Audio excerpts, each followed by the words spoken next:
So here's a short little video just to show you on this Svearverken F100 how to change your correction source and how to check what it is. So the first step is going to be to hit the menu button and then come over here to where it says correction source. Click on that. Then come down here and here's some of your options.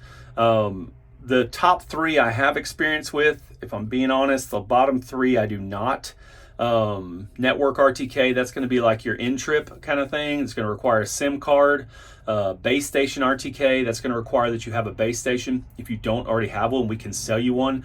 The Svearverken version is actually relatively inexpensive way to get that to get your corrections or your accuracy up a long ways without having to subscribe to a monthly or a yearly subscription fee.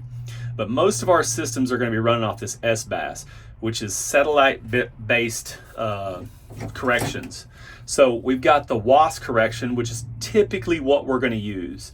That's the North American version. Sometimes we also have, I've used the IGNOS or the IGNOS, I don't even know how to say that, the EGNOS. You can use that as well. In fact, the other ones you could probably use, but the two that I really focus on, and it's primarily WAS, and then, like I say, this IGNOS, those are the two correction sources that I know the most. They do not require any fee. There's no subscription source, and they're relatively accurate. It's not RTK accuracy down to the inch, but 3 to 4, 6 inches, something like that, is pretty common for that. And for our guys, that's good enough. So I backed out of that and I exited out of that. But what you want to look for once you set that is that these two both have reception. So obviously the 4G, that's going to be that in-trip. We're not using that, so forget about that. But the first one is how many satellites. So you got 24 satellites right there, and it's going to show you kind of how good that connection is with those satellites, or how much accuracy we can get off those. And then the next one is that correction source.